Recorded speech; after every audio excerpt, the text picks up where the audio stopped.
Okay, I went on a trip to the National Gallery in London. That's just next to Trafalgar Square. There's Trafalgar Square, that's the entrance, so you go up the steps. And it's a whistle-stop tour. This is Thomas Gainsborough. The faces on these two are something to behold. I think this is another Gainsborough, I'm not absolutely sure, but I thought it was nice. Double portrait. Maybe it's his children. Through the door, and you've got to stop in front of the enormous horse Whistle Jacket by George Stubbs, and it looks gold. Clever use of the background. Well, there's no background, it's actually kind of beige in reality. Constable's The Hay Wain, English classic on everyone's walls. Turner, Fighting Temeraire. It's a sunset that's incredibly effective in this painting.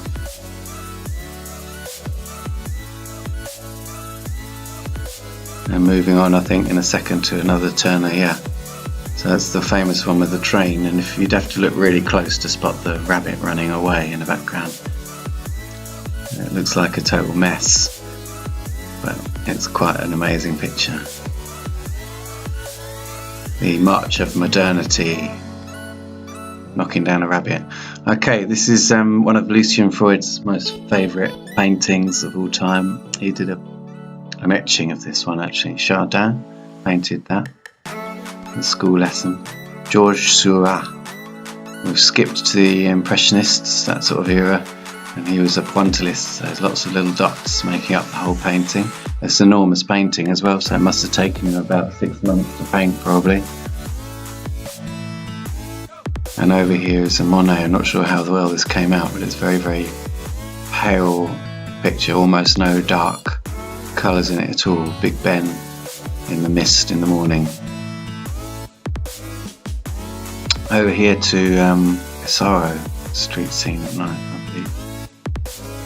Trying to remember all the names. Wandering through, and this is another Monet.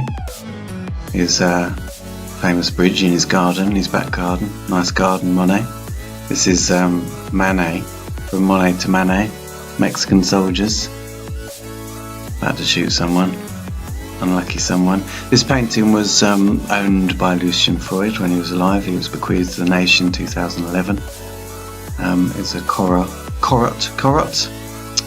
I don't know. Used to hang in his bedroom, apparently. That's a Van Gogh next to it. That's another Van Gogh, the sunflowers, famous sunflowers, are one of them. Probably the busiest painting in the whole exhibition that we saw. Crowds of people standing around this, which is why it's slightly off kilter. And there's his two crabs, one of the chairs in the background. Where's it, the chair? I'm not sure. Over the other side to one of the paintings that he did in Arles,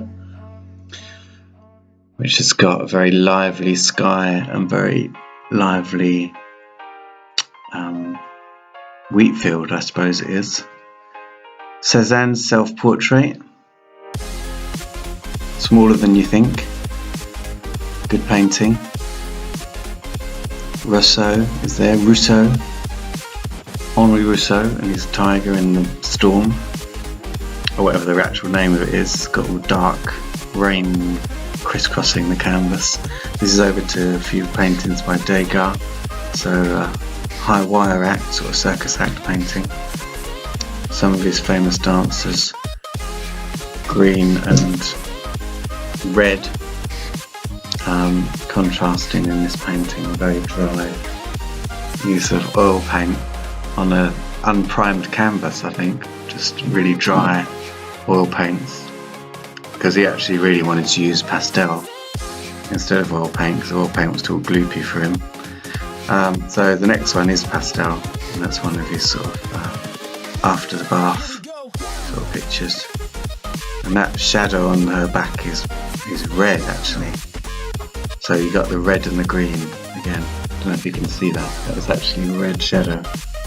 I think that's the end of our whistle-stop tour. Maybe we'll do more another time.